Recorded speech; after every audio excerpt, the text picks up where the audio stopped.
Au cœur de la mêlée avec vous, les auditeurs, les passionnés de Sud Radio et du rugby, bien sûr. Vous êtes les bienvenus dans Au cœur de la mêlée, notre magazine du week-end que l'on retrouve également le lundi soir à partir de 20h. Avec nous autour de la table, bien sûr, vous les auditeurs au 0826 300 300, mais surtout notre team et nos spécialistes. Je ne sais pas pourquoi j'ai dit surtout d'ailleurs, parce que c'est surtout les auditeurs et nos consultants avec Yohan Huget et Philippe Spanghero. Bonsoir messieurs. Salut François, bonsoir à tous. Salut Yohan. Ah, on n'entend pas Yohan, mais on entend Philippe. Bon, 1 sur 2, on est pas mal en ce début d'émission. Pas mal aussi les Écossais. Vous m'entendez pas ? Si, ça y est, on t'entend. Salut Allô. Yohan. Bienvenue sur l'antenne de Sud Radio. Carton bleu direct, il avait pas mis son micro. Voilà. Allez, le mec il arrive, ça fait 3 semaines qu'on sait pas où il est. Et... Mais il est toujours à l'antenne de Sud Radio, bien sûr, puisque ça c'est la magie de la radio. On peut la faire, bien sûr, en studio, comme on est. Vous pouvez nous voir d'ailleurs sur l'appli Sud Radio, sur le site sudradio.fr. Mais aussi on peut la faire à distance, voilà, ou chez Maurice ou chez un autre d'ailleurs, voilà, c'est possible. Voilà, Philippe est là, Philippe Spanghero, Yohan Huget bien sûr. Et il y a Alexandre Priam qui suit pour nous Écosse-Angleterre. On en est où? Parce que c'est chaud ce match, comptant pour la 3e journée du tournoi Destination, Alex. Ah, c'est un super match, 24-16 pour l'Écosse face à l'Angleterre, 56e minute de jeu et tentative de pénalité à venir pour Finn Russell. On rappelle, Finn Russell, il a déjà passé 3 transformations et une pénalité, mais l'homme du match est clairement Duhan van der Merwe. 3 essais, les 3 essais écossais, de toute façon 20e, 30e, 45e, et Finn Russell donc qui va tenter de porter le score à 27-16 et il lui reste 25 secondes maintenant pour tenter sa pénalité. On a la 58e minute de jeu, il s'élance tout de suite, Finn Russell, et ça passe entre les perches, 27-16 pour l'Écosse face à l'Angleterre. Voilà, ça c'est du rugby et surtout de l'efficacité avec Russell, 5 sur 5 au pied, 27-16. On va accueillir Ludovic qui est avec nous, qui nous appelle au 0826 300 300. Bonsoir Ludovic. Bonsoir François, bonsoir Yohan et Philippe. Merci d'être avec nous en direct, Ludovic, passionné de rugby bien sûr. Tiens, on va commencer par vous, Ludovic, ou par toi, on va se tutoyer. Qu'est-ce que tu as aimé de ce multi, de cet après-midi rugby que tu as suivi en écoutant Sud Radio? Écoute, quitte à ne pas faire plaisir à Antoine Mazer et à Alexandre Priam, il y a victoire bonifiée de Perpignan. Voilà, après point maîtrise également. Mais sinon, on a vu quand même un beau match aussi de Lyon, très très offensif, amené par un grand Couillou, et également un grand Castres qui n'est plus dans le basique des fondamentaux, mais qui envoie du jeu avec Nakaroa qui était impressionnant en deuxième ligne, mais aussi sa paire de centre et son ailier. Son numéro 11, dont j'ai avalé le nom, qui vient d'arriver. Donc voilà, on a vu un bon multiplex. Un bon multiplex qu'on a vécu bien sûr sur Sud Radio. On va rappeler les résultats. Tout d'abord en début d'après-midi, la victoire de Montpellier aux dépens de Bayonne 28-23. On en parlera dans une dizaine de minutes. Mais Pau s'est défait de Toulon 17-9. Perpignan l'a emporté face à La Rochelle 27-15. Castres l'a emporté contre Bordeaux-Bègles 41-12. Et Lyon a finalement réussi à remporter une victoire bonifiée l'ultime seconde 43-26. Yohan Huget, Ludovic parlait de la performance de Perpignan. Est-ce que c'est celle que tu retiens, que tu as envie de faire émerger? Ah oui, clairement. Les Rochelais sortaient d'une défaite la semaine dernière. On pensait qu'il allait y avoir une réaction avec un petit coup de gueule de Ronan O'Gara. On pensait que c'était le match parfait pour les Rochelais pour se relancer. Et puis ils sont tombés un peu dans ce traquenard perpignanais, et l'USAP a très très bien joué. Philippe Spanghero, c'est vrai qu'il y a eu un coup de gueule la semaine dernière. Voilà, il a même attaqué ses joueurs. Est-ce que il n'a pas pris un risque finalement, Ronan O'Gara, et on voit que là ils sont pas récompensés sur le terrain. Il y avait quand même 20-0 après 30 minutes dans ce match. Philippe. Carton bleu. En attendant Philippe, d'ailleurs, la semaine dernière, La Rochelle prend un 18-0 en seconde période à Lyon, puis prend un 20-0 là, donc sur 2 périodes, ils ont pris 38-0 les Rochelais. Ils n'ont pas marqué un point en 80 minutes. Ouais. Non, mais il y a au-delà de ça, il y a une stat. Désolé, messieurs, c'est moi qui avais le micro fermé à mon tour. Il y a une stat quand même qui est inquiétante. Je crois que c'est seulement 34 essais marqués depuis le début de la saison. Ça fait à peine plus de 2 en moyenne du côté de Rochelet. C'est une des plus mauvaises attaques. On sent. Il n'y a pas d'entraîneur de l'attaque à La Rochelle. Oui, mais bon, ça les a. Enfin. Je sais pas si ça peut se réduire à ça, parce que là aujourd'hui on parle vraiment d'un caractère collectif bien au-delà de la stratégie offensive. Là ce qui manque c'est du caractère, c'est une capacité de réaction qu'on attendait et qu'on n'a pas vu, parce que là clairement d'un point de vue comptable on parle du champion d'Europe en titre qui va batailler pour être dans les 6 parce que ça fait beaucoup de points laissés en route. Je pense qu'il va être temps quand même du côté de La Rochelle de se dire que la saison est en danger, clairement. Ludovic, vous qui êtes, je crois, en Charente, vous le voyez comme ça, est en danger la saison de La Rochelle, qui est 9e, mais qui est pas non plus complètement larguée du top 6, c'est le paradoxe. Ouais, en Charente-Maritime, pour être précis. Mais, ouais. À Rochefort, dis-le. À Rochefort encore pour une semaine. Voilà. Et, j'ai changé de stade. Non, mais à Rochelle, on s'est aperçu qu'au début de saison était très, très compliqué. Ils ont réussi à se qualifier in extremis en 8e de finale Coupe d'Europe, mais ils vont avoir quand même des exploits à faire, notamment en 8e en Afrique du Sud. On a vu que quand même le retour d'Aldrit leur fait du bien au moral. C'est un meneur d'homme, un meneur d'homme dans le vestiaire et sur le terrain. Il leur manque bien sûr quelques internationaux, mais dans le jeu c'est pas ça. Ça manque de continuité, de fluidité. Là ils se sont même fait contrer devant alors que c'était une grande force pour eux. Ça va être compliqué, mais bon, il reste encore une dizaine de matchs en championnat et il ne va pas falloir qu'ils perdent de points en route. Johan, ton regard sur la situation des Rochelais, elle est paradoxale, parce que c'est vrai que là ils sont revenus 20-15 dans ce match cet après-midi contre Perpignan, mais au moment où ils pouvaient peut-être à 10 minutes de la fin réussir un coup, et ils ont craqué. C'est Perpignan qui a marqué. Ça veut dire quoi selon toi? Ça veut dire que c'est une équipe à réaction. On voit qu'ils sont capables de revenir, comme ils ont pu le faire à Pau, mais il manque cette maîtrise qui leur échappe à chaque match, à chaque sortie. Ils prennent, comme l'a dit Alex, ils prennent 18 points, 20 points. C'est trop pour un match à l'extérieur. Un match à l'extérieur, si on veut gagner, un match à l'extérieur, c'est moins de 15 points. Donc déjà, il faut qu'ils retrouvent confiance à leur défense. Et ensuite, ils ont des joueurs pour créer des exploits comme Brice.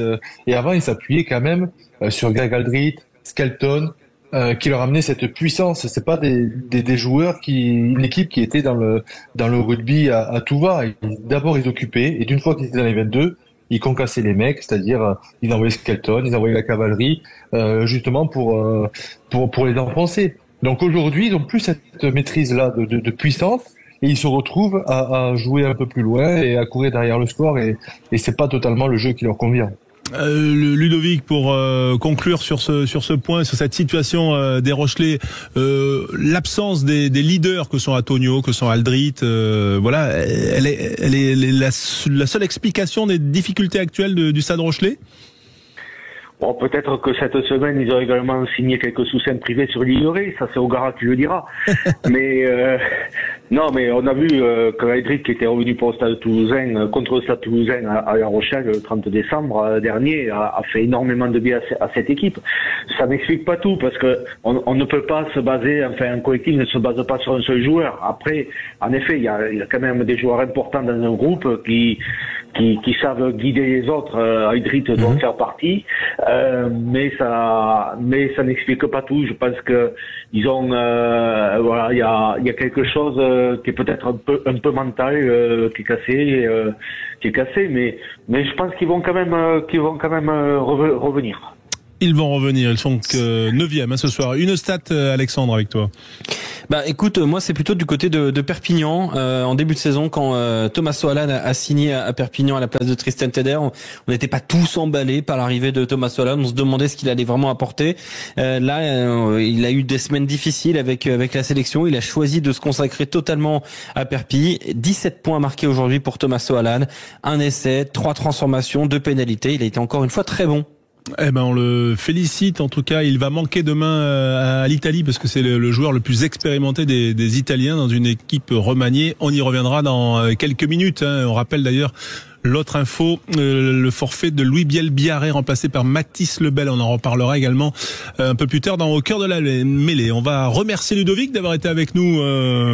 Bien sûr, tu es toujours le bienvenu sur notre antenne, Ludovic. On te souhaite aussi des bons derniers jours en Charente-Maritime. J'ai l'impression que tu m'as l'air heureux de rentrer je ne sais où, mais en tout cas d'en repartir. Bon, voilà. Oui, je pars dans les Landes. Voilà, je vais avoir un bon club de Pro D2 maintenant. J'avais assez de subir les taquineries rochelaises au travail, moi qui supporte le Stade Toulousain. Voilà, même si voilà, un fin connaisseur de rugby. Voilà. Même si je me rappelle depuis une certaine finale, la dernière, qu'ils ne sont plus à 2 minutes près maintenant, donc bon. Voilà, ça doit chambrer. Bon, Mont-de-Marsan, ce sera une nouvelle destination. Allez, dans un instant, Marco Tolègne, le joueur de Montpellier, qui sera avec nous. On va revenir sur la bonne performance, une de plus du MHR là qui redresse la tête, mais qui est toujours dans la zone rouge. On va en parler avec lui dans un instant sur Sud Radio. À bientôt, Ludovic, et bien sûr, vous pouvez nous appeler au 0826 300 300. Sud Radio, au cœur de la mêlée, François Trio. Avec vous, les passionnés de rugby, pour vivre cette magnifique journée de rugby avec le tournoi des 6 nations et le top 14. Marco Tolègne est avec nous en direct sur Sud Radio, joueur de Montpellier. On va revenir bien sûr sur la performance de Montpellier. Bonsoir Marco. Bonsoir tout le monde. Merci d'être avec nous en direct. Juste le point quand même avec Alexandre, parce qu'il se passe des choses du côté de Murrayfield. Avec effectivement un essai anglais, ça fait 30-21 désormais, le deuxième essai de l'Angleterre dans ce match. En attendant la transformation, 67e minute de jeu, 9 points d'écart. Alors peut-être dans cette partie, la transformation est importante pour Finn Smith, parce que 30-23 c'est plus la même, il y aurait bonus défensif et ça passe entre les perches de Murrayfield sur la gauche du terrain, et désormais ce score est de 30-23, 68e minute de jeu. Suspense pour les 13 dernières minutes. Elle est passée, j'ai cru l'avoir sur le poteau, mais c'est pas grave. On se tient au courant en tout cas. On accueille donc Marco Tolègne, et puis elle est pas passée. Voilà, et avec elle est pas passée, 30-21 toujours. Elle est pas passée effectivement. Pourtant, j'étais dans l'axe. Le replay. T'étais dans l'axe, mais parfois on a l'œil qui divague, ça peut arriver. Johan Huget est là également, Philippe Spanghero, messieurs. Marco Tolègne est avec nous. Marco. Salut Marco. Oui, bonsoir tout le monde. Ouais, victoire importante aujourd'hui du MHR, 28-23, ça n'a pas été facile, mais en tout cas ça s'enchaîne, et on imagine qu'il y a un peu de sourire quand même ce soir dans le camp montpelliérain. Non, ouais, franchement, il y a du soulagement. Il fallait qu'on gagne et qu'on confirme aussi par rapport à la victoire qu'on avait fait la semaine dernière au Racing. Par contre, le match, c'était un peu merdique. C'était un match un peu assez bizarre, mais ouais, le principal c'est qu'on ait gagné et qu'on prenne un petit bol d'air là. Ça fait du bien. Johan Huget avec Marco Tolègne. Oui, salut Marco.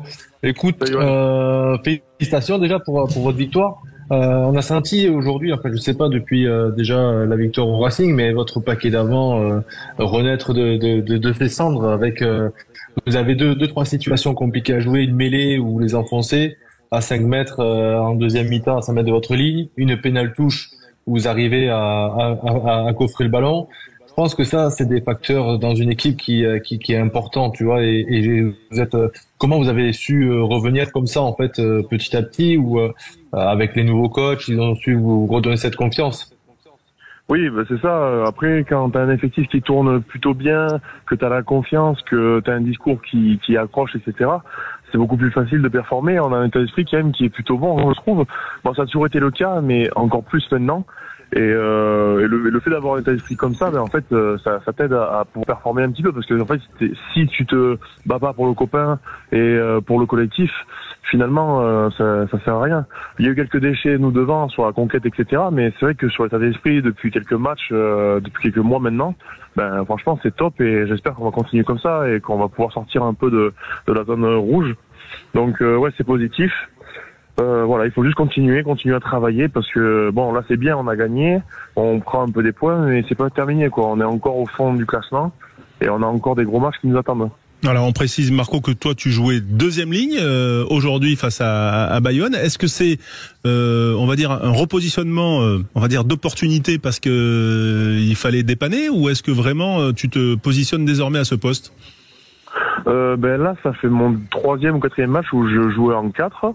Au début, je pense que c'était un peu de la dépanne, et finalement, ils y prennent un peu goût, j'ai l'impression, mais moi aussi, hein, finalement. Donc, moi, ça me va. Hein. Tu sais, si on me dit jouer en 12 ou à l'aile, ça me va aussi, hein. Pas de problème. Hein.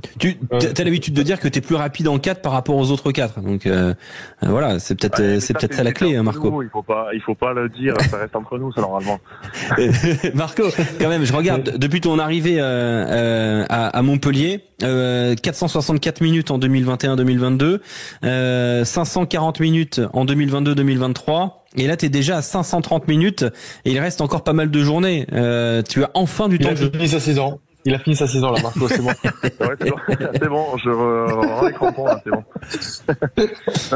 Je suis plutôt content. Après, je suis très content de pouvoir jouer un peu plus actuellement, c'est sûr, parce que c'est quelque chose qui me manquait sur les années précédentes, et d'avoir justement du temps de jeu, etc. Déjà même pour moi ça fait du bien, et je suis très content par rapport à ça, pourvu que ça dure, comme on dit. Philippe Spanghero avec nous également, et Marco Tolagne, peut-être une question ou une suggestion. J'avais une question au départ justement sur ce repositionnement en effet qui dure, et dans lequel on sent que Marco prend ses marques et du plaisir. Donc il y a répondu. Non, après simplement je reviens un peu sur l'échange qu'on a eu lundi nous avec Vincent Etcheto. L'impression que j'ai, c'est qu'on vous sent quand même très libéré à l'extérieur. On parlait de ce match du Racing qu'on a débriefé où on vous a senti quand même très désinhibé, et à la maison on sent que vous prenez le dessus assez vite sur les équipes, mais vous avez du mal à vous en défaire et vous faites peur un peu jusqu'au bout. Est-ce que tu sens cette différence de pression entre les matchs à domicile et à l'extérieur, cette pression supplémentaire quelque part par rapport à votre place encore au classement à domicile? Ouais, un petit peu, parce que cette saison, on a quand même perdu beaucoup de matchs à domicile, et forcément, quand tu reçois une équipe, que ce soit Bayonne ou là, bientôt, on reçoit Bordeaux, etc., dans la position à laquelle on est forcément un peu la crotte au cul, désolé d'expression, mais ouais, tu penses un petit peu, même si on arrive à se trouver et finalement faire un match assez, on va dire, correct entre guillemets, ouais, c'est forcément, il y a toujours une part de nous qui pense à ce côté-là des mauvaises choses, même si finalement c'est du passé. Mais voilà, oui, c'est toujours difficile d'aborder les équipes à domicile quand tu es dans cette position-là, quoi. Voilà, mais vous aurez un déplacement la semaine prochaine ou dans deux semaines, je sais plus. Enfin, en tout cas, la semaine prochaine, à Oyonnax, mais on change de mois. C'est pour ça, voilà, ouais. le temps que je connecte. Et ça sera à Oyo, donc chez le 14e. Et voilà, ça va être un déplacement très important. Qu'est-ce qui a changé, Marco, toi, vu de ton regard de joueur, en fait, qu'est-ce qui a changé depuis l'arrivée de Patrice Collazo et de ce staff, on va dire, monté un peu de toutes pièces par Bernard Laporte? Déjà, il y a beaucoup de turnover sur chaque week-end. Il y a pas mal de joueurs. Enfin, avant, c'était beaucoup la même équipe qui jouait chaque week-end, et là, on voit que c'est des turnovers un peu partout. Que ce soit en Coupe d'Europe ou en Top 14, on arrive quand même à trouver un équilibre par rapport à ça, et je trouve que déjà ça c'est bien. Et le discours a un petit peu changé par rapport à avant, et j'ai l'impression qu'il y a pas mal de joueurs qui sont câblés sur ce qui se passe actuellement et ce qu'il y a actuellement. Voilà, Bernard, quand il prend la parole, etc., j'ai l'impression que tout le monde est câblé sur son discours et a envie aussi de... Il prend beaucoup la parole, Bernard? Assez peu, mais je dirais 2 fois par semaine. Et mais voilà, ça reste bon. Des fois, il tranche les mecs, hein, mais bon, ça c'est du Bernard, hein, forcément. Mais ça, par exemple, juste ça, par exemple, prendre des mecs, les pointer, les trancher et dire voilà, ça c'est quelque chose qu'on n'avait pas. Et peut-être que c'est aussi ce genre de choses qui aident à ce qu'on soit meilleur et encore plus après, quoi. Donc c'est bien. Après Marco, il y a que Bernard qui peut faire ce genre de choses, hein. Parce que notre mec qui fait ça passerait pas.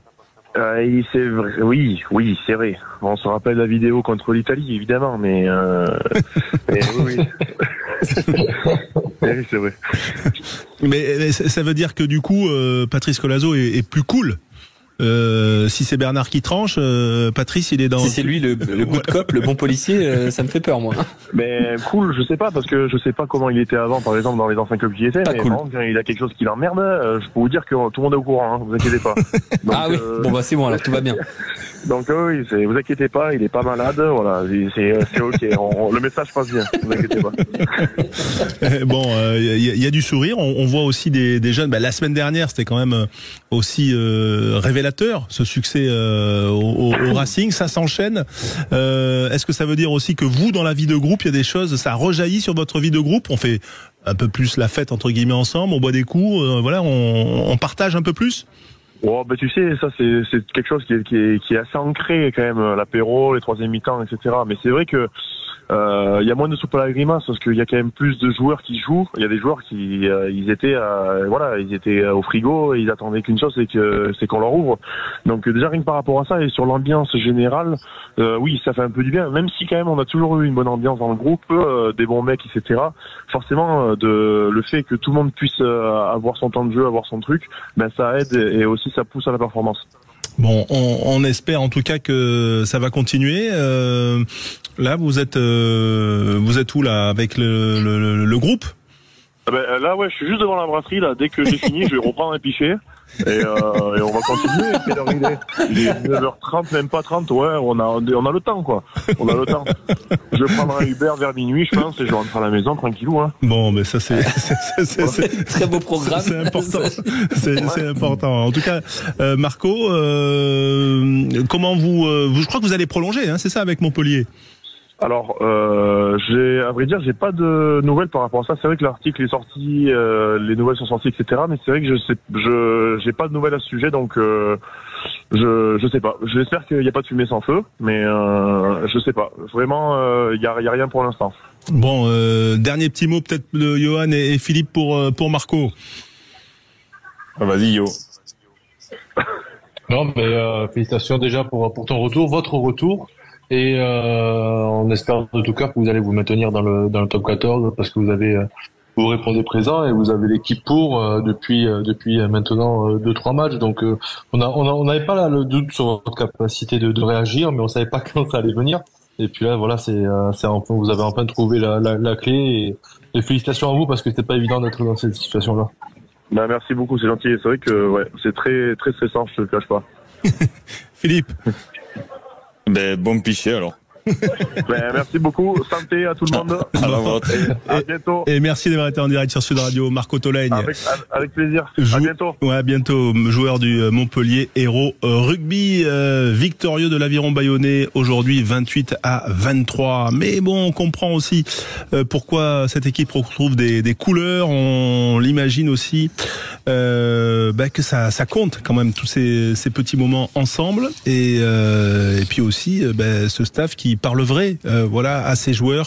Et visiblement ça fonctionne et tant mieux pour cette équipe qui en tout cas au-delà des échecs, des conséquences comptables, pratique un rugby quand même de bonne qualité. On l'a vu la semaine dernière au Racing, on le voit encore aujourd'hui. Il y a du beau jeu, Johan. Hein.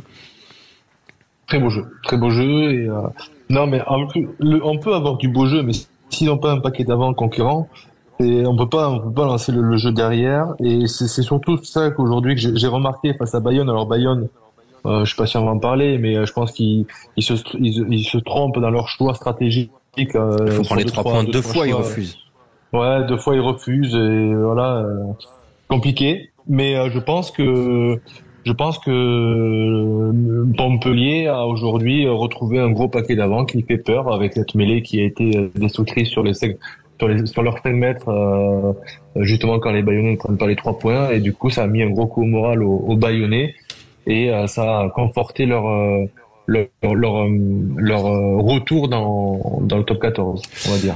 Allez messieurs, on va se retrouver dans un instant pour parler de l'équipe de France, voilà, et notamment des derniers changements, le forfait de Louis Bielbiarré, on va en parler dans un instant à la veille de ce match face à l'Italie. À tout de suite.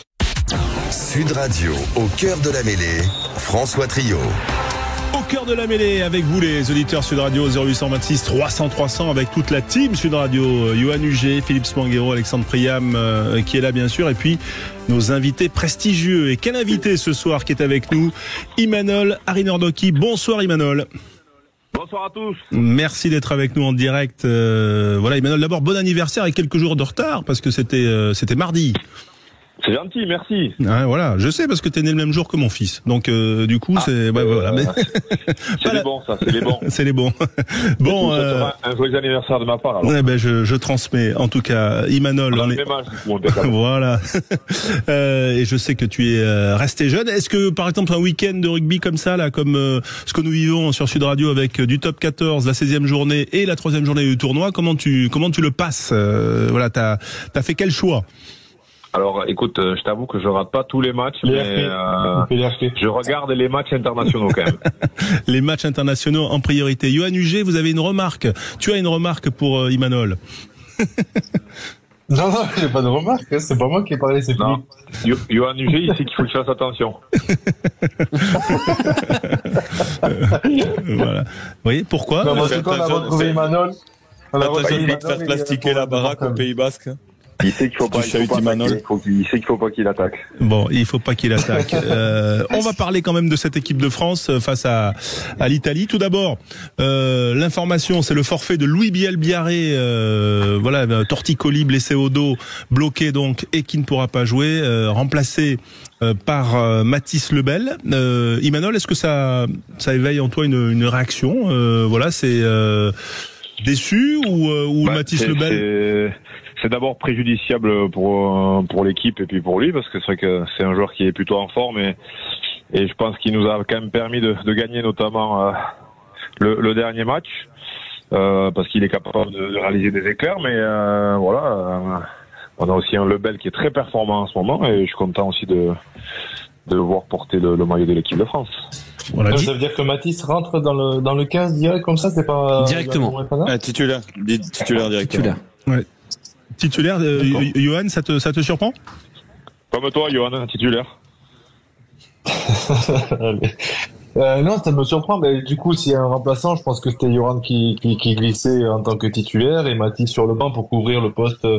Mais c'est le choix est très bien pour Mathys et je suis très content que ses efforts et sa forme paient pour lui, parce que c'est quelqu'un qui dit rien, qui est dans le groupe depuis maintenant 2-3 ans, qui joue pas souvent et il va avoir en fait cette chance de pouvoir s'exprimer. Ouais, dernière sélection un peu de chance. Novembre 2022 face à l'Australie au Stade de France. Voilà, c'est parti des grands absents de la Coupe du Monde, mais des grands talents, Philippe Spanghero, Mathys Lebel. Oui, des grands talents, mais comme le disait Johan, c'est vrai que il a peu eu l'occasion de s'exprimer quand même en équipe de France. Il a fait des allers-retours. C'est vrai qu'après, moi, j'ai été surpris aussi de l'annonce et du fait qu'il soit titulaire directement. Alors certainement que dans le profil, il ressemble plus à Bielbiarré qu'un Yoram Moefana, avec qui le test n'a pas été forcément concluant contre l'Irlande. Donc moi, je trouve ça bien et voilà, c'est un joueur qui a su montrer qu'il avait le niveau international et c'est un challenge intéressant à relever pour lui demain et peut-être que ça peut aussi bousculer un peu la hiérarchie, parce qu'on voit qu'au poste d'ailier, on en a parlé il y a quelques temps, mais il y avait un Ethan Dumortier qu'on a complètement oublié, qui avait donné satisfaction, qui est sorti assez vite, et puis Bielbiarré est arrivé, remis en question par un autre schéma avec Moefana, puis à nouveau Bielbiarré. Donc c'est clairement un poste sur lequel on n'a pas encore vraiment de certitude et de joueurs vraiment installés. On a vu que Villiers aussi, sur lequel on comptait, était ressorti vite. Donc il y a une vraie carte à jouer pour Mathys Lebel demain. Et à noter que dans le groupe France, en réserviste, il y avait notamment Léo Barré. C'est vrai qu'on aurait pu imaginer Moefana titulaire et Léo Barré sur le banc, puisqu'il est très polyvalent pour maintenir ce 6-2. Mais non, finalement, il a choisi d'appeler un joueur hors groupe, donc Fabien Galtier, alors qu'il avait des réservistes. Non, qui n'a pas fait la mise en place, non. Ouais, c'est dingue ça quand même. Ouais, c'est surprenant, mais bon, écoutez. Ça vous surprend aussi ce choix, Imanol, au-delà des qualités des uns et des autres, mais le choix managérial de Fabien Galtier, Imanol? La question est bien posée, donc par rapport au management auquel nous a habitué Fabien Galtier, oui, c'est surprenant, parce que c'était pas trop la politique de sélection. En général, il y avait une certaine hiérarchie et c'était plutôt des joueurs qui rentraient comme ça dans un groupe qui étaient d'abord remplaçants. et des joueurs qui étaient remplaçants passaient titulaires. Donc il y avait une certaine forme de logique. Mais maintenant, pour rejoindre les propos de François Gabard, je pense que c'est bien d'avoir aussi des joueurs qui rentrent comme ça, qui bousculent un peu la hiérarchie, qui redistribuent les cartes, parce qu'on a il est très fort le Basque. On a le sentiment que cette équipe elle a besoin aussi d'être un peu secouée, donc je pense que c'est bien d'avoir un joueur comme ça rentrant un peu avec un peu plus d'insouciance, même s'il aura bien sûr une forme de pression puisqu'il a fait pas mal d'allers-retours avec cette équipe de France et qu'il a jamais pu vraiment s'installer, mais voilà, à lui de nous montrer l'étendue de son talent. François Gabard, on peut traduire ou pas? Parce que c'est le sosie de Philippe Spanghero. Si tu vas-y, balance l'anecdote, t'es un cogné comme. Non mais. Et il y a forte ressemblance entre Philippe Spanghero et François Gabard et à de maintes reprises. On l'a pris pour François Gabard, notamment quand il était avec moi, donc j'ai pu assister et témoigner en tout cas de cette ressemblance frappante.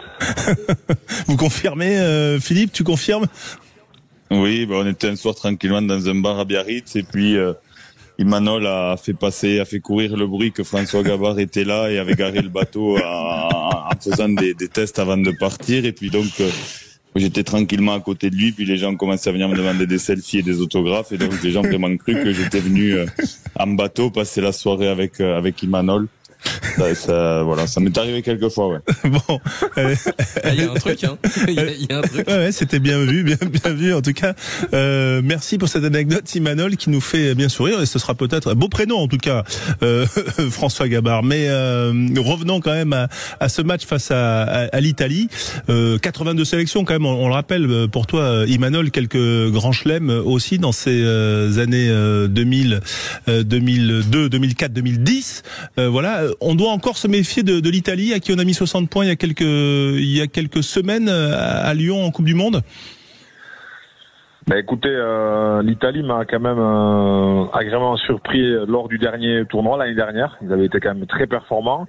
Ils ont vraiment été en dedans sur la Coupe du Monde. Ils ont pris quand même quelques valises.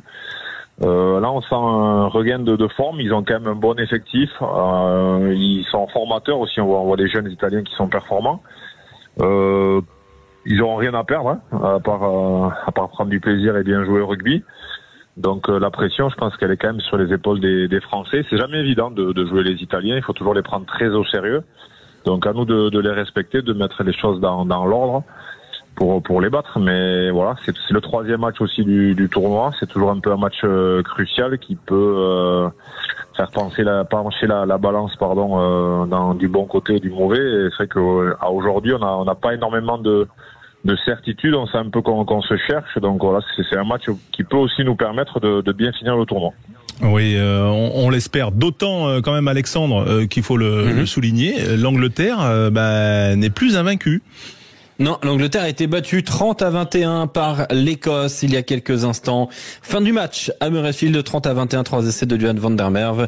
Deux côtés anglais pour George Furbank et Emmanuel Feyi Wabosso pour ces Anglais. Justement, je voulais rebondir, François, sur l'Italie. Le fait que les U20 hier aient battu les Bleus à Béziers, est-ce que ça peut avoir une quelconque influence selon vous ? Je pose la question un peu à tout le monde, mais est-ce que ça peut avoir une quelconque influence que les joueurs U20 aient comme ça gagné en France hier? Est-ce que ça peut motiver? Est-ce que ça peut ouvrir la voie à quelque chose? Non. Franchement, alors vas-y. Ça peut surtout motiver les Italiens. Ouais. Voilà. Après, je pense pour les Français, ça change pas grand-chose. Non, pour les Italiens, ça peut les motiver, ouais. Ça peut être une source. Ça peut donner des idées aux Italiens, ouais, bien sûr. C'est toujours sympa de voir aussi les jeunes gagner, donc ça peut leur donner des idées, pas des bonnes pour nous, mais ça peut leur donner des idées. Vous êtes pas Philippe, toi, tu crois pas?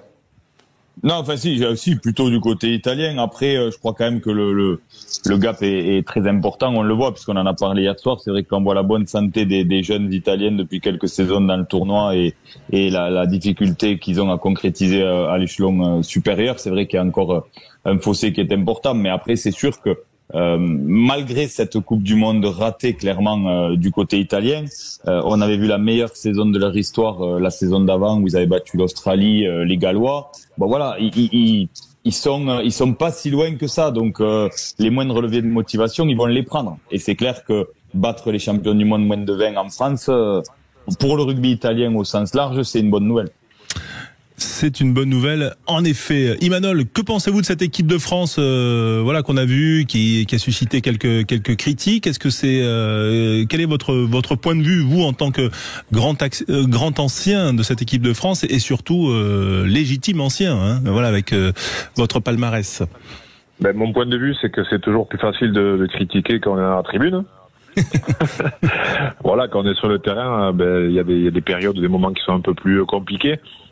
Je pense qu'ils n'ont pas la confiance qu'ils avaient, donc c'est vrai que la vérité d'hier n'est pas celle d'aujourd'hui.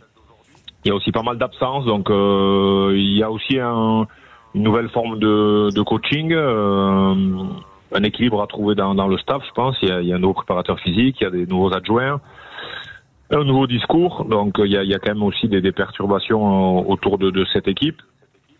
Je pense que les joueurs, je les sens un peu plus émoussés, en tout cas moins d'énergie. Je sens moins d'énergie dans le rugby, dans le collectif, et c'est forcément ce jeu, quand on n'avance pas, c'est quand même plus compliqué de mettre le jeu en place.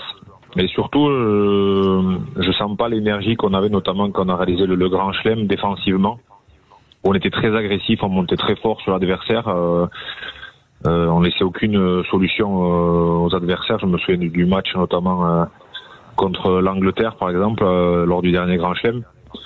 Donc voilà, il y a des choses qui ont peut-être changé. Les joueurs n'ont pas forcément trouvé leur marque. Et quand le doute s'installe, c'est toujours compliqué après de redresser la barre. Johan, peut-être en réaction sur les propos d'Imanol. Johan Huget. Pour revenir sur ce qu'on a connu, on a connu une équipe de France qui marquait très vite pendant 4 ans. Dans les 15 premières minutes, il y avait déjà un essai. Il était très dominateur. Et sur la défense, je pense que c'est un problème. Je pense que physiquement, ils sont. Imanol a raison, mais déjà sur le premier match contre l'Irlande, on les a sentis très fatigués alors que c'est le début du tournoi, et on sent pas ce second souffle qu'on a pu voir notamment face à l'Écosse, où les Écossais nous ont dominé de toute la deuxième mi-temps.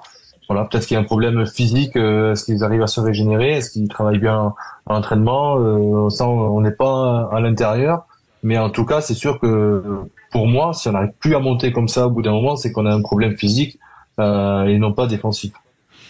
Problème physique, donc problème de confiance. Est-ce que là, les petits changements opérés par Fabien Galthié vous séduisent et te séduit, Imanol, notamment la titularisation de Tuilagi, le jeune Posolo Tuilagi, et son gabarit assez impressionnant. Est-ce que ça t'évoque quelque chose? De toute façon, depuis un petit moment, si ce n'est sur la Coupe du Monde, c'est peut-être le poste où on n'a pas vraiment affirmé des titulaires indiscutables. Et on est toujours en train de chercher. C'est vrai qu'au niveau international, c'est quand même aujourd'hui très très important d'avoir une seconde ligne vraiment d'aplomb. On voit dans toutes les grandes équipes internationales, voilà, la deuxième ligne, ils sont assez monstrueux. Nous, on est encore un peu en train de se chercher. Alors, je pense que ça va être un peu une expérimentation demain avec Woki et Tuilagi. Alors, c'est vrai qu'avec Tuilagi, on gagne au sol et en densité ce qu'on perd dans le domaine aérien. On a un gros déficit quand même en touche sur les premiers matchs du tournoi. Donc, tu l'expliques comment ça, Imanol? Ça va se goupiller. Bon, je pense que c'est un manque de confiance collective parce que les joueurs, on les a.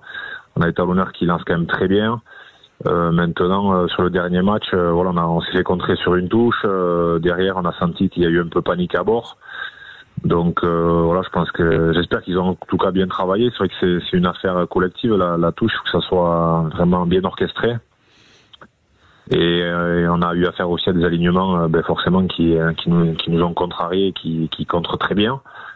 Donc voilà, à voir aussi, parce que c'est important de pas perdre trop de munitions dans ce secteur de jeu. En Écosse, ça a été quand même très compliqué. Et on s'est mis le mal à la tête en ayant perdu un ou deux ballons. Alors peut-être revenir à des choses plus simples. Maintenant, moi, Tuilagi, je l'aurais plus vu, notamment en plus face aux Italiens, qui ont peut-être, je dis bien peut-être, un déficit physique par rapport à nous. Je l'aurais bien vu rentrer comme il l'a fait d'ailleurs contre l'Écosse. On a senti beaucoup d'énergie, beaucoup d'envie. Ça a d'ailleurs fait du bien à l'équipe de France. Mais je le vois plus dans un rôle de finisseur aujourd'hui parce que pour moi, il n'a pas encore peut-être la caisse de jouer 50, 60 minutes. Donc bon, j'espère qu'il va me faire mentir et qu'il va réaliser un grand match demain. On va dire, t'aurais mis Romain Taofifenua au début, puis ensuite Tuilagi en finisseur. Pour moi, Romain, c'est le joueur qui doit s'imposer en seconde ligne, en poutre du pack, en jouant à droite, en calant la mêlée. Voilà, pour moi, c'est un joueur qui est quand même un peu hors norme, mais pour moi, il doit avoir une dimension internationale plus importante. Je sais pas s'il se l'est mis en tête. J'ai eu une discussion avec lui à ce sujet. Je lui ai dit, je comprends pas comment c'est pas toi qui joue numéro 5. Donc voilà. Bon, j'espère en tout cas lui aussi qui va retrouver son niveau et puis qui va. Pour moi, c'est lui qui doit porter ce maillot. Donc voilà, s'il m'entend, à lui de nous montrer demain quand il rentrera qu'il est capable d'endosser ce rôle de titulaire. Voilà, c'est 50e sélection demain pour le grand Tao, comme on l'appelle. Voilà, 33 ans, mais il n'a été titulaire que 14 fois sur ses 49 premières sélections. Une question peut-être de Philippe Smanguero à Imanol Errenandoki. Alors là, tu me prends pour François. Il était pas prêt. Non, ou Alex, mais ce que je veux dire, c'est que je veux pas monopoliser la parole. Donc, vous êtes bienvenus dans cet échange avec Imanol qui nous fait l'amitié d'être avec nous. On peut parler en effet de la troisième ligne. Le regard d'Imanol est intéressant parce qu'on s'est posé la question lundi sur la façon dont cette troisième ligne allait être réorganisée avec l'absence d'Aldrit. On imaginait que Cross allait passer à numéro 8, mais c'était pas évident. Boudouin est titulaire et pour moi mérite sa titularisation parce qu'il a toujours fait des bonne rentrée. C'est un profil pour moi qui correspond un peu à ce qu'on avait perdu avec la blessure de Jelonch en termes de densité. Et voilà, est-ce que tu trouves la troisième ligne cohérente? Est-ce que tu aurais fait le même choix que Fabien Galtier pour composer la troisième ligne titulaire? Aujourd'hui, c'est sûr qu'il y a des absences qui sont d'abord préjudiciables. J'aime pas trop faire jouer des joueurs à des postes auxquels ils n'évoluent pas, notamment dans leur club. Même si François a quand même est souvent passé numéro 8 en cours de match et est capable de jouer à ce poste. Aujourd'hui, la composition par rapport aux absences de cette troisième ligne me semble logique. Voilà, François, il est capable de jouer dans tous les registres. C'est un joueur qui a des très bonnes mains. Alors bien sûr, dans un profil différent de Grégory Aldrit. Il va peut-être nous manquer un peu de puissance sur la ligne pour fixer et monopoliser des joueurs italiens, mais après il me semble assez complémentaire avec Boudéant qui amène aussi de la densité. Donc oui, on a une troisième ligne qui est quand même très belle et qui se connaît aussi, donc c'est important d'avoir des automatismes et de la cohésion au niveau de la troisième ligne parce qu'on va avoir besoin d'eux demain contre les Italiens. Alexandre Priam pour Imanol. Qu'est-ce qui est une belle victoire face à l'Italie? Qu'est-ce qui serait convaincant pour vous, Imanol? Qu'est-ce qui serait une belle victoire sérieuse qui donnerait de la confiance face aux Italiens? Est-ce que c'est le score? Est-ce que c'est l'attitude? Est-ce que c'est des points précis? Qu'est-ce qui serait convaincant? Là, on n'est plus dans l'opération séduction en vue de la Coupe du Monde. Donc, je te réponds comme quand je jouais, c'est de gagner le match. Voilà, même d'un point, ça suffit. C'est vrai que pour le spectacle, quand on est joueur, c'est très intéressant ce que tu dis. On repassera, mais voilà, aujourd'hui, on a besoin de retrouver la confiance et ça passe avant tout par une victoire. Tiens, justement, il a été questionné là-dessus, Fabien Galtier, Quentin, en conférence de presse.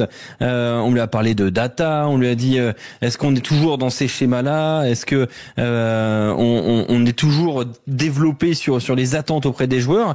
Et il a un petit peu changé de son fusil d'épaule. Écoutez Fabien Galtier justement sur ce sujet-là. Toute la préparation de ce match en Écosse, c'était comment on fait après avoir chuté aussi lourdement, avec cette douleur qui était présente, cette responsabilité pour prendre l'avion et partir en Écosse et représenter dignement le maillot bleu. Évidemment, on est loin de la data, On est loin de la stratégie, même si elle est importante. On est loin de la tactique, même si elle est importante. Mais on est au plus profond des valeurs du rugby que nous portons et que nous voulons démontrer à nos supporters, à nos familles, à nos éducateurs. Voilà donc Fabien Galtier qui dit on est loin de la data là, on est sur les fondamentaux, on est sur le combat, sur ce genre de choses là. Donc c'est ça d'abord qu'on va d'abord devoir regarder, Imanol. Ben là on touche plus au mystique, ouais. C'est sûr qu'il faut remettre les. C'est quand même plus le même discours, hein. Donc voilà, il faut arrêter un peu avec le paranormal et puis il faut revenir à des choses peut-être un peu plus simples et un discours aussi peut-être un peu plus terre à terre aussi. Donc voilà, c'est très bien, moi ça me va. Hein. Ouais. Est-ce que le style te va? Est-ce que toi tu as quand même toujours un joueur de ballon? Est-ce que tu restes un peu sur ta faim quand tu regardes cette équipe de France? Tu penses qu'elle a plus de talent que ça ou comment tu le ressens? Je pense que le talent, honnêtement, les joueurs quand on les prend un par un, ils ont un talent incroyable. Donc voilà, il faut retrouver, comme l'a dit Johan, un peu d'énergie, un peu d'intensité. Après, je pense qu'ils savent jouer au rugby mieux que quiconque. Donc sur ça, je suis pas inquiet. Voilà, maintenant il faut retrouver aussi un peu d'énergie. Ça passe aussi l'énergie par le mental. Donc voilà, il faut qu'il soit bien, il faut qu'il peut-être voilà, comme le disait Johan, il dit pas que des conneries, mais marquer assez vite dans la rencontre pour se mettre dans les bonnes dispositions mentales pour prendre le match par le bon bout et reprendre la confiance. Johan, vous voulez réagir peut-être? Le Basque a parlé, il n'y a plus rien à dire. Il est très fort. Bon, et dernière petite question avant de te libérer, Imanol. Quand on connaît la carrière que tu as fait, quand on connaît aussi toute la science que tu avais notamment en touche, est-ce que t'as pas envie de transmettre, t'as pas envie d'occuper un rôle dans un, je sais pas, dans un staff, sur une mission autour comme ça d'un rôle un peu technique? Non, c'est compliqué. C'est vrai que c'est compliqué quand on a été joueur. Voilà. Puis j'avais un petit caractère sympa, donc c'est vrai que c'est compliqué. Pour moi, je me sentirais très impuissant d'être au bord du terrain et de pas pouvoir être acteur en fait de la chose. Voilà. Je pense que Johan me comprendra, mais c'est vrai que c'est toujours compliqué de travailler la semaine. J'ai eu l'occasion de le faire quand j'étais blessé, d'être avec les mecs toute la semaine, d'essayer de transmettre plein de choses. Et puis on voit que finalement, le jour du match, on maîtrise plus rien. C'est les joueurs qui ont la vérité et qui tiennent le volant. Donc et quand on voit qu'ils mettent pas du tout en place ce qu'on a travaillé, c'est quand même très très énervant et c'est quelque chose que j'arriverai pas à supporter. D'accord. Ok.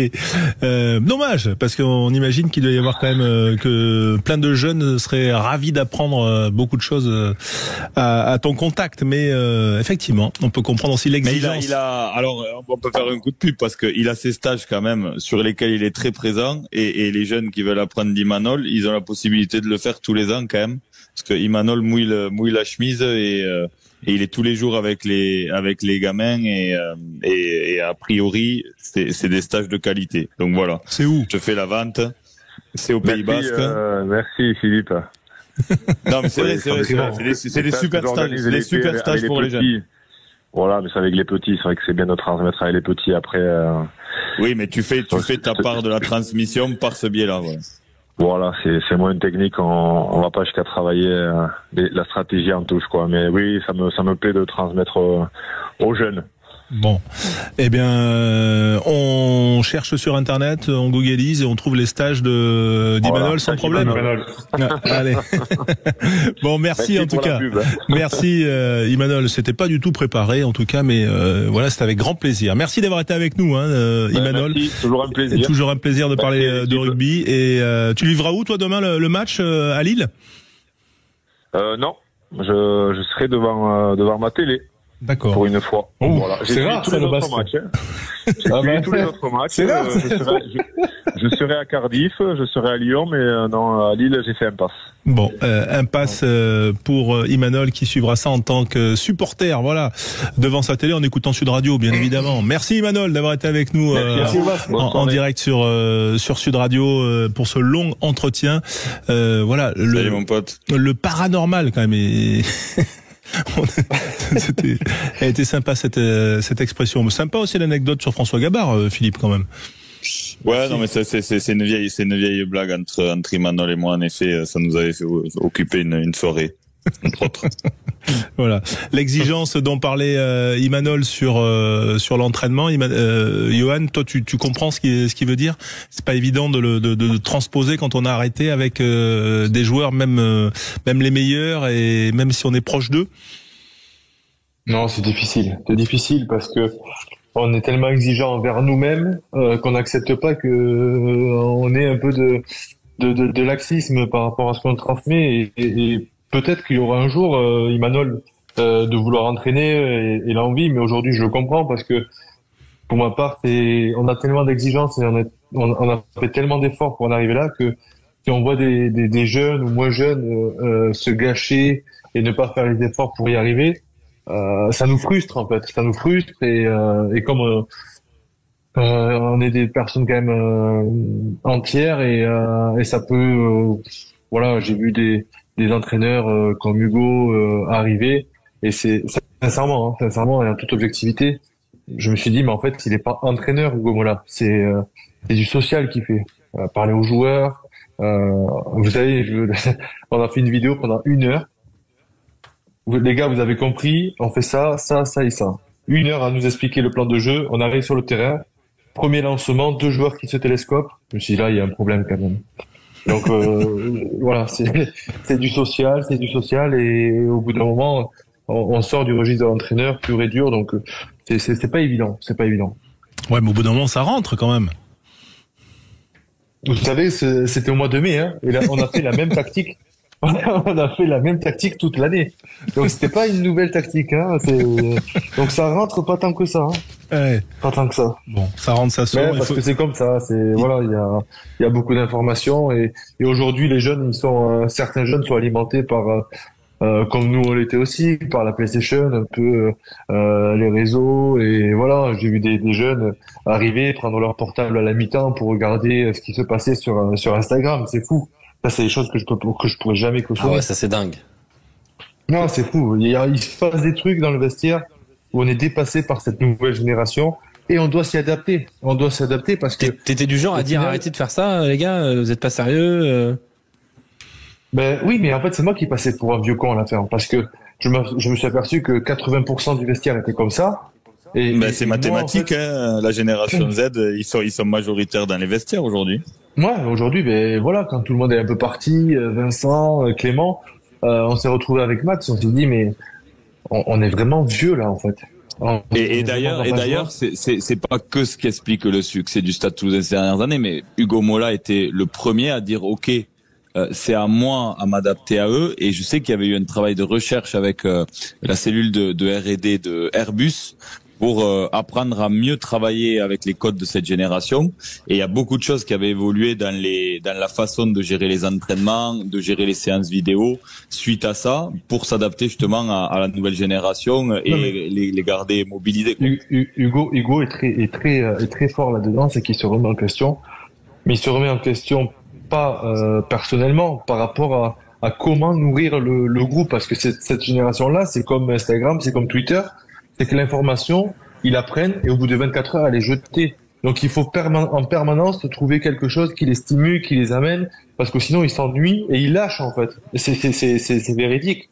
Et je pense qu'il a trouvé le bon moyen pour avoir cette communication avec eux, en étant proche, mais pas trop, du respect, beaucoup de respect, et en faisant un peu la bringue avec eux, mais pas trop non plus.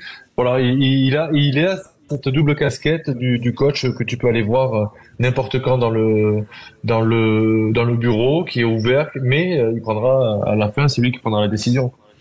Ouais, mais moi il faut que je prenne une décision. Là, c'est de faire une petite pause, messieurs, de vous saluer également, de passer la main à Alexandre Priam. Merci, messieurs. Voilà, et de vous dire qu'on a passé une très très belle fin d'après-midi et qu'on vivra demain un match d'équipe de France qu'on attend tous face à l'Italie. Même face à l'Italie, on est content de voir les Bleus et on le vivra sur Sud Radio. Bonne soirée à vous. Allez les Bleus. Et allez les Bleus. On accueille Salut, Richard messieurs, Esco dans le studio Sud Radio, qui est avec nous, notre confrère de l'équipe, et je le laisse entre de bonnes mains, celle de Alexandre. À tout de suite. À tout de suite sur Sud Radio.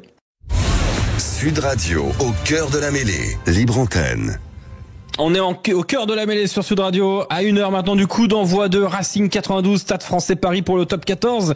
Mais d'abord on va parler 15 de France, tournoi des destinations, 2 victoires à vous donner. Celle de l'Irlande face au Pays de Galles, victoire bonifiée, c'était pourtant un match difficile face aux Gallois, 31-7. Et puis le succès de l'Écosse face à l'Angleterre, 30-21 sans bonus offensif, mais avec 3 essais de Duhan van der Merwe. Dernier match de cette 3e journée du tournoi de destination demain à 16h, France-Italie. Et ça tombe bien, on va beaucoup en parler ce soir avec vous, auditeurs, au 0826 300 300, dans cette radio libre rugby jusqu'à 20h30 pour vous accompagner. Richard Esco. Salut Richard.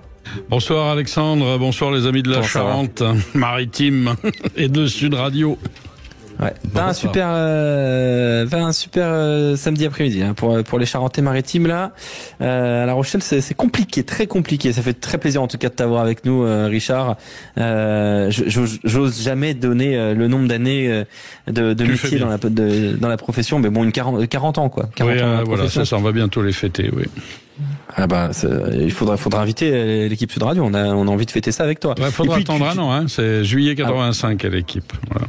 Ah, c'est beau quand même, c'est très très beau. Et puis t'es pas venu les mains vides, t'as un livre dans la main, un très joli livre que tu peux montrer à l'antenne, évidemment, puisque tiens, on est en train de te le donner. Le livre, voilà, il est à côté ouvert parce que c'est une compilation de tes meilleurs mots sur ton blog. Oui, absolument. Raconte-nous, Richard. Bah écoute, depuis 2011, à la demande de l'équipe, j'avais créé, alors j'étais pas le seul, on était une vingtaine pour tous les sports, voilà, du blog, parce que les réseaux sociaux prenaient de l'importance, il fallait qu'on soit présent. Vous avez demandé à quelques journalistes d'expérience de pouvoir écrire. Ça s'est arrêté en 2016 pour des raisons diverses, économiques, mais pas que. Et donc maintenant c'est un blog plus indépendant. Voilà, c'est une forme de chronique hebdomadaire qui réunit. Alors, je sais pas si tu as vu parmi les commentateurs Alain Gaillard, André Bonomo, Philippe Motte, voilà quelques belles plumes. Miguel Fernandez, le prince des agents sportifs. Donc voilà, c'est très très sympa et ça permet de discuter librement, un peu comme on le fait là en ce moment sur Radio Libre.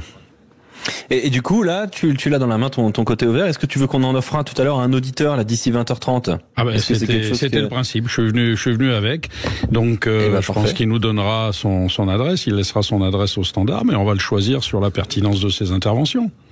Eh ben tu choisiras. Écoute, ce sera toi qui choisiras. C'est très intéressant. On va parler évidemment du 15 de France parce que la dernière information, c'est la blessure de Louis Bielbiarré, un torticolis. Alors il s'est fait ça en salle de musculation, ça allait mieux, puis c'est rebloqué à la mise en place sur un ballon haut. Il est donc absent et est remplacé directement titulaire. C'est Mathis Lebel, le Toulousain qui était prévu à l'arrière demain. Eh bien avec le Stade Toulousain, il y rentre titulaire avec le 15 de France à l'aile. Mathis Lebel. Première petite réaction, est-ce que tu as été surpris du choix du joueur et aussi du procédé, parce que je le disais tout à l'heure avec Imanol, on avait un réserviste, notamment Léo Barré, qui était réserviste et qui était 24e, qui aurait pu rentrer sur la feuille de match sur le banc au nom de la polyvalence du 6-2 et décaler Moefana, enfin faire rentrer Moefana à l'aile, comme ça avait été le cas face à l'Irlande. Au final, on fait tout de suite rentrer Mathis Lebel, Richard. Oui, pour moi c'est un bon choix parce que c'est un choix de spécialiste. Léo Barré, on sait que ça peut être aussi un arrière intéressant, donc il est pas ailier de formation. En tout cas, c'est pas le poste où il s'illustre le plus en top 14. Moefana, on a bien vu que c'est pas non plus un ailier. Là, je pense qu'on a envie d'avoir un sprinter, on a envie d'avoir un chasseur d'essai. Et c'est vrai que Mathis Lebel, depuis le début de la saison, il est assez impressionnant dans ce domaine. Il a des appuis, il a de la vitesse, il est agressif. Alors je dis pas que c'est le clone de LBB, mais disons qu'on est là sur un poste de spécialiste. Non, pour moi c'est vraiment le bon choix. Et puis à la veille du match, faut pas hésiter, il faut entrer tout de suite dans le vif, quoi. Ah bah là, c'est clair qu'il y a pas trop de temps de tergiverser. On accueille un premier auditeur au 0826 300 300, c'est Cédric. Bonsoir Cédric et bienvenue sur Sud Radio. Bonsoir Cédric. Bonsoir l'équipe de Sud Radio. Ça fait très plaisir de t'avoir avec nous de la banlieue toulousaine, si je me trompe pas Cédric, c'est ça? Oui, c'est ça, du côté de Saint-Jory, oui. Bon, ça fait un Toulousain de plus avec l'équipe de France, demain face à l'Italie. Oui, c'est ça, mais un Toulousain de moins par contre avec le stade pour le match à Clermont aussi, quand même. Ah oui. Est-ce que tu as été surpris par la titularisation de Mathis Lebel, donc le choix Mathis Lebel et puis le procédé, le mettre directement titulaire? Est-ce que tu es surpris, toi, Cédric? Ben un petit peu oui, parce que en plus dernièrement chaque fois qu'il est parti avec l'équipe de France, il a jamais été retenu en fait. Donc il était toujours 24, 25, 26e joueur. Il restait là-bas souvent, ou là sur les 2 derniers matchs il a été renvoyé au stade, mais sinon c'est vrai qu'il restait souvent entre le 24, 25. Donc voilà, c'est vrai que c'est un peu surprenant de le voir. Après, comme le disait le monsieur de l'équipe, c'est vrai que après Moefana n'est pas né. Ouais, voilà. C'est pas Moefana n'est pas un ailier, on l'a vu face à l'Irlande, et voilà. Et c'est vrai que bon, c'est mieux peut-être de le mettre lui. Et puis vu sa dernière prestation avec le Stade, c'est vrai que voilà, il a fait une bonne prestation, donc pourquoi pas quoi. Pourquoi pas. Bah, il faut lire l'équipe, parce que ce qui est intéressant, c'est qu'il y avait une page entière consacrée à Mathys Lebel, justement, sur cet aspect de yo-yo. Il vient, il repart, il vient, il repart. Il a eu quelques sélections, on l'a un peu oublié. Et très franchement, d'après ce qu'on savait, il était sur les tablettes. Et moi, ça m'a pas surpris de savoir qu'il allait tout de suite entrer. Je pense que même lui doit pas être surpris, puisqu'on a dû lui dire qu'il était très très proche de la titularisation. Oui, tout à l'heure, il y a un Huget qui nous disait, c'est quand même étonnant, il n'a pas fait la mise en place. Enfin bon, il en a fait tellement des mises en place. Je pense qu'il est un peu au fait du jeu de l'équipe de France, a priori. Mathys Lebel, il devrait pas être totalement désorienté demain sur la pelouse de Lille. Et puis si tu le fais pas jouer maintenant, tu le fais jouer quand? Je veux dire, c'est aussi ça la question. C'est vrai il joue jamais, le pauvre. Là, il a l'occasion de saisir sa chance. Il a cette opportunité, effectivement. Je vais rappeler la composition des Bleus demain et on en discute avec vous au 0826 300 300. Les Bleus demain, donc du coup, il y a des changements dans la compo. Cyril Baye, titulaire, avec Peato Movaca-Vini Antonio, la deuxième ligne Cameron qui Pozzolo Tulagi, la troisième ligne Paul Boudéan, Charles Olivon autour de François Cros, Charles Olivon étant capitaine, la charnière Maxime Lucu, Mathieu Jalibert, Ozel, Mathys Lebel et Damien Penaud, au centre du terrain Jonathan Danty et Gaël Ficou, à l'arrière Thomas Ramos, les remplaçants Marchand, Taofi Fenoa, Aldeguerri, Romain Taofi Fenoa, Alexandre Roumat, Esteban Abadi, Lonan Le Garec et Yoram Moefana.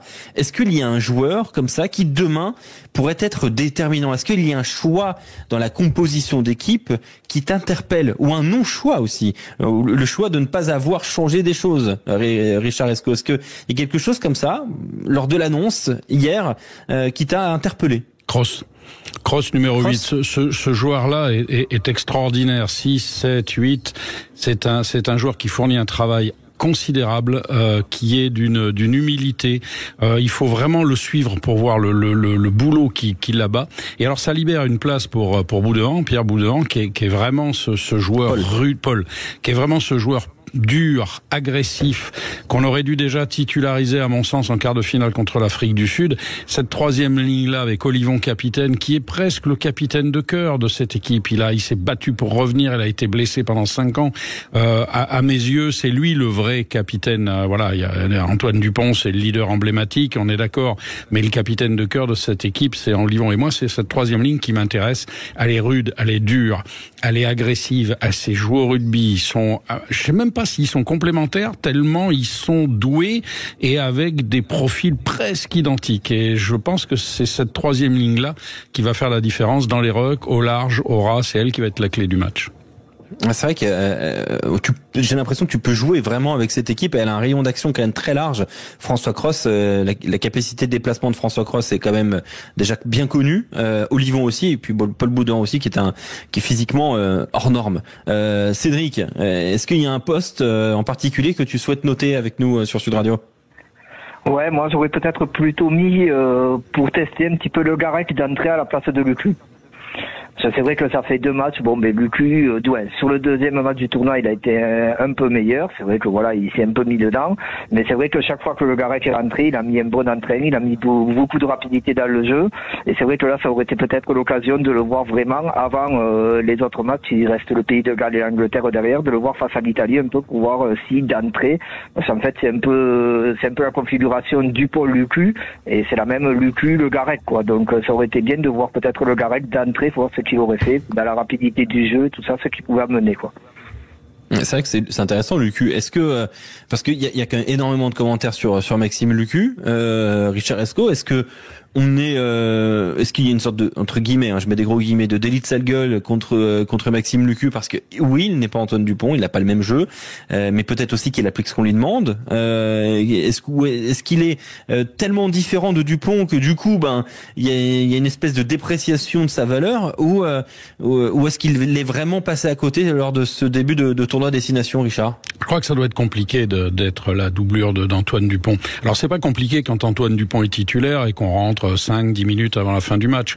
Là, Maxime Lucu, il a été obligé d'aller chercher la confiance. Et je suis pas sûr qu'il ait été lui-même très confiant de ses capacités. Quand on le voit jouer avec Bègle Bordeaux, il est formidable. Son association avec Jalibert, Mathieu Jalibert, ça fonctionne, ça roule. D'ailleurs, on le voit bien, ils sont pas là. L'UBB a perdu la moitié de son potentiel offensif et de sa structure tactique. Donc Maxime, il a cette difficulté à exister au sein de l'équipe de France. Ça fait 40 ans que je suis l'équipe de France. Vous savez, les bons joueurs de rugby sont ceux qui sont capables de se sublimer, de ne pas parler de la pression et d'arriver à donner le meilleur et parfois même au-delà du meilleur, c'est-à-dire être capable de subjuguer à la fois leurs partenaires, les observateurs et parfois les adversaires. Je pense que Maxime, il lui manque cette dimension-là. Alors, est-ce que c'est que la confiance lui a pas été tout de suite donnée? Est-ce qu'il était conforté dans son rôle de doublure de Dupont? Est-ce que le fait de savoir qu'Antoine part à 7 et que c'est lui qui a les clés du camion, c'est lui qui a la baguette de chef d'orchestre, c'est pas évident. Je vais vous donner un exemple. Prenons un orchestre symphonique.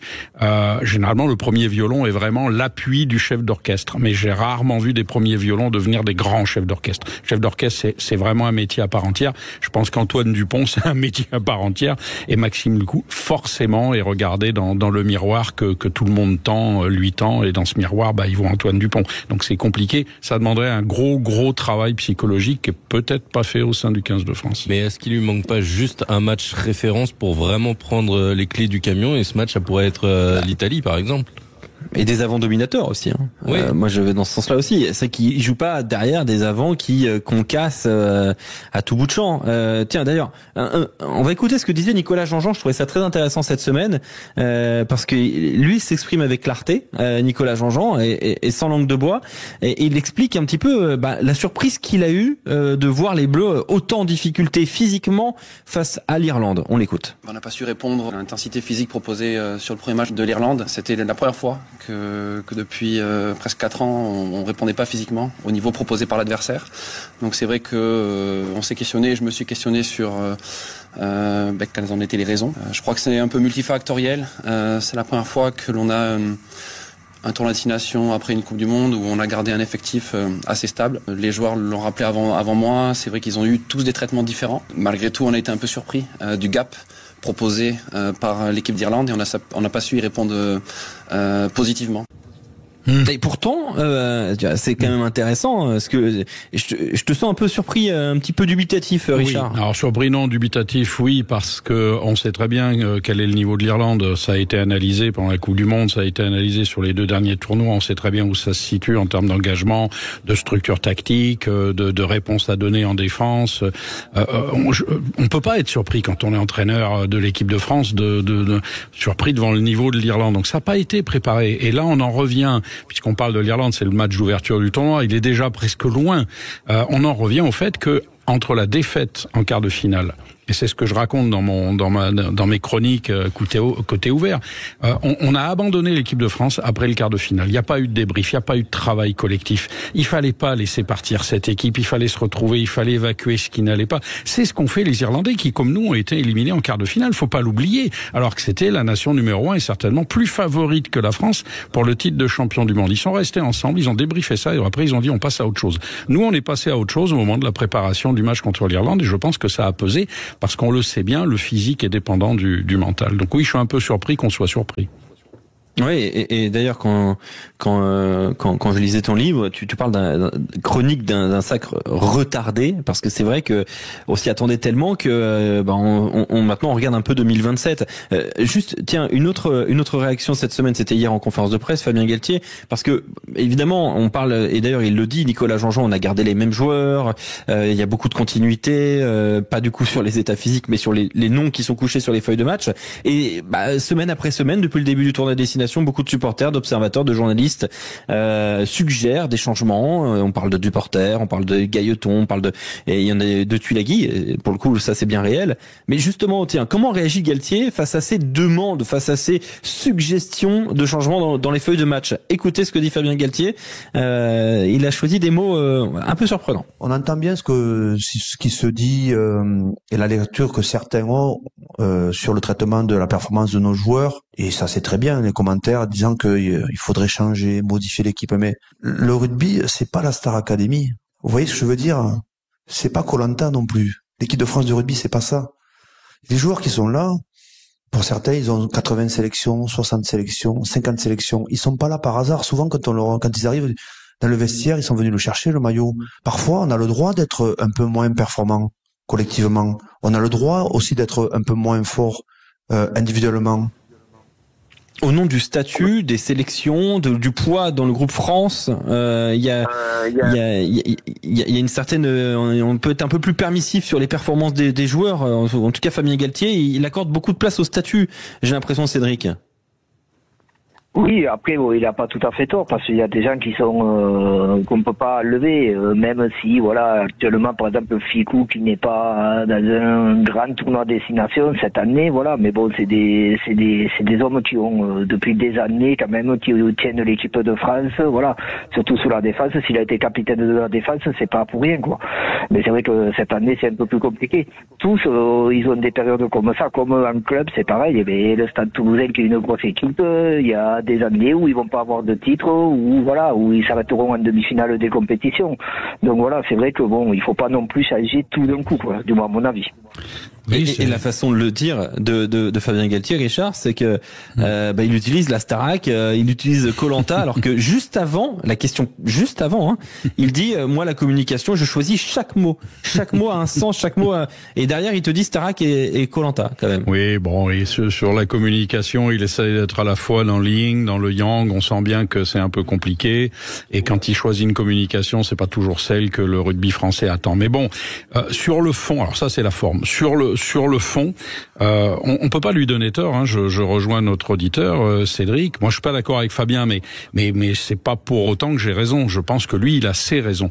Il a construit un groupe. Je pense qu'il a donné du crédit à ce groupe, et ce groupe lui a donné du crédit aussi. Vous savez, la relation joueur-entraîneur, elle est symétrique. Hein. Elle va dans les deux sens. Donc, si les joueurs veulent lâcher Fabien, au bout d'un an, il sera presque viré de l'équipe de France s'ils veulent le lâcher. C'est pas très compliqué. Là, tout le monde fait corps, et il a pas envie d'abandonner des joueurs qui l'ont donné satisfaction.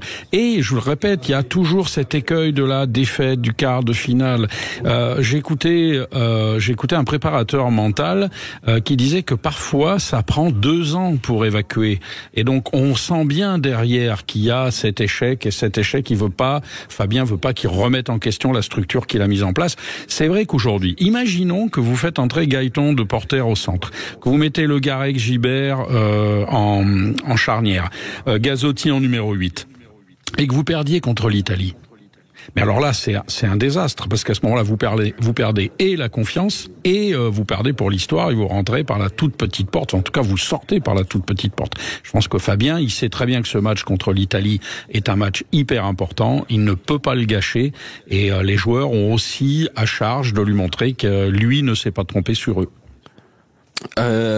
Cédric, reste avec nous. On va dans un instant accueillir Dominique des Pyrénées-Orientales, et avec une question: quels sont les critères d'une victoire convaincante contre l'Italie demain? On se pose la question tout de suite sur Sud Radio. Sud Radio, au cœur de la mêlée, libre antenne. Vous êtes au cœur de la mêlée avec Richard Escaut, grand journaliste, grand reporter à l'équipe, auteur de Côté ouvert aux éditions Passiflore.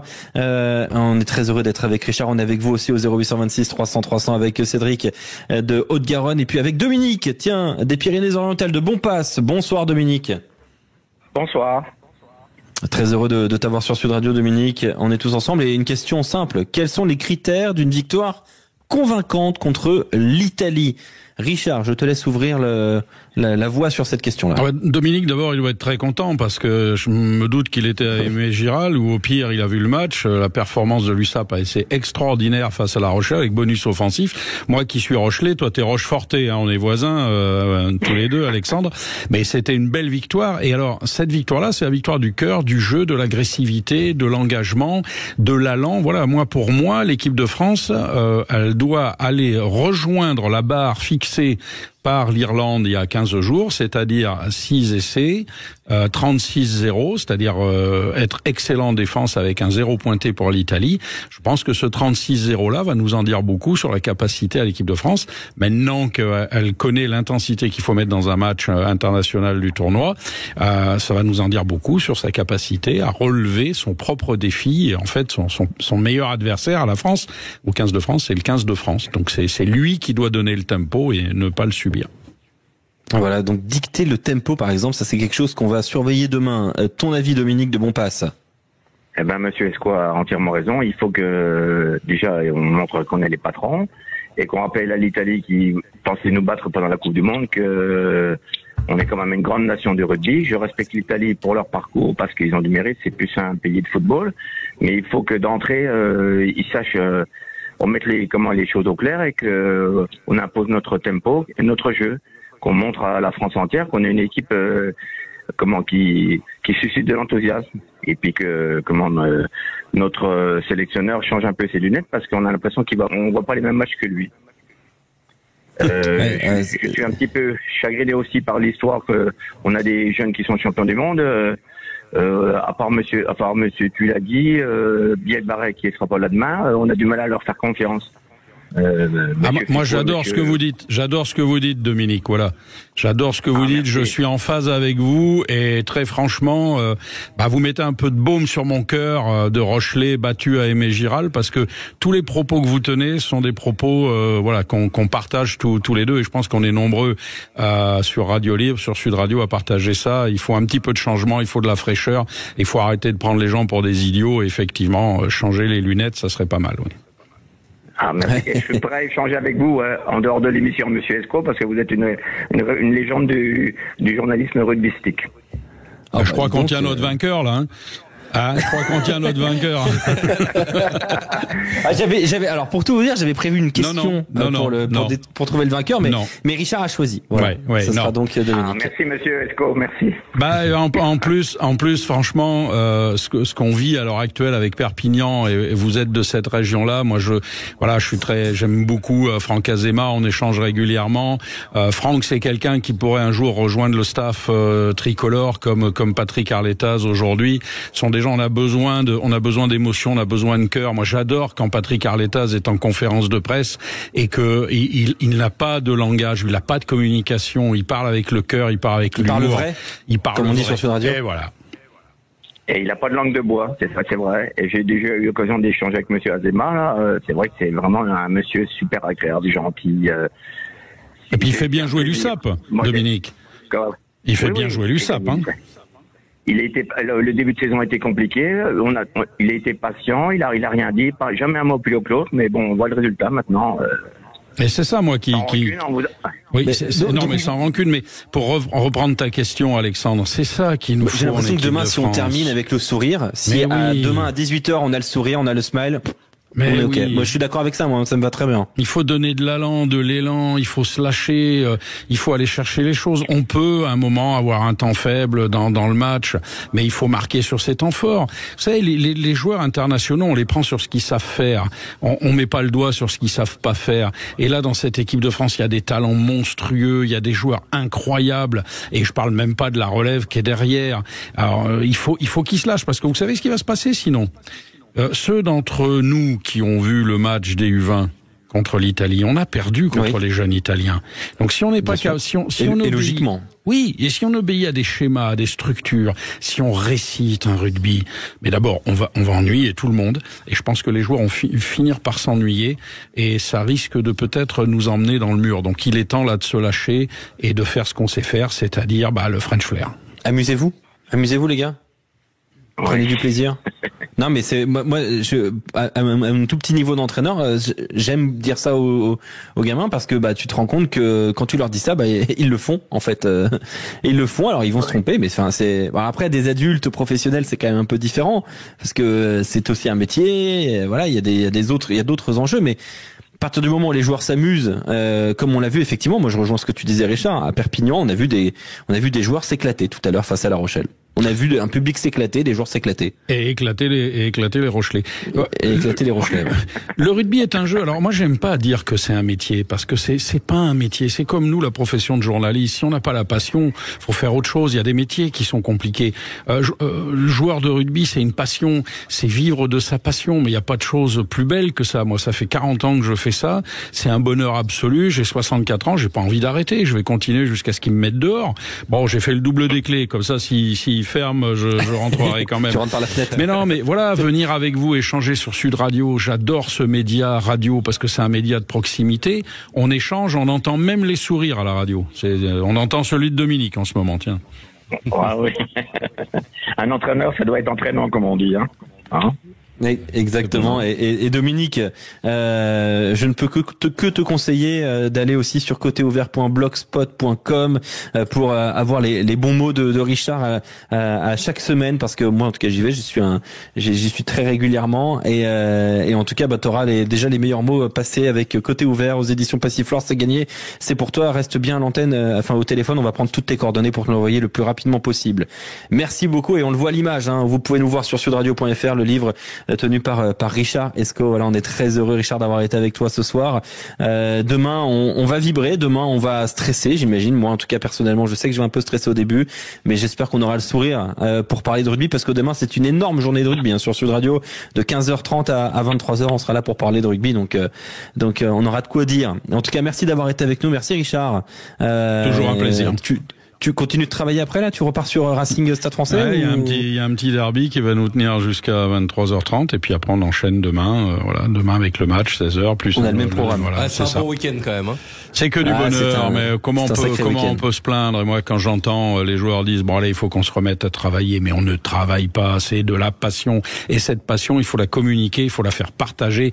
Et quoi de plus beau pour un joueur international, ballon en main, que de nous faire partager cette passion? C'est ça qu'on attend.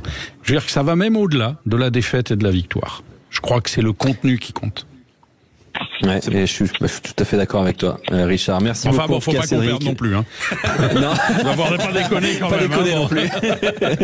Merci à Dominique d'avoir été avec nous. Merci à tous au 0826 300 300. Tiens, dans un instant, on va parler de l'Italie, du rugby italien avec Philippe Spanghero. Et puis, on reviendra sur la Pro D2, sur la 21e journée que vous avez vécue en direct et en intégralité hier sur Sud Radio. Et puis, comme on l'a dit, hein, dans une demi-heure, Racing 92, Stade Français, le derby sur Sud Radio en intégralité en direct de la Paris La Défense Arena. À tout à l'heure.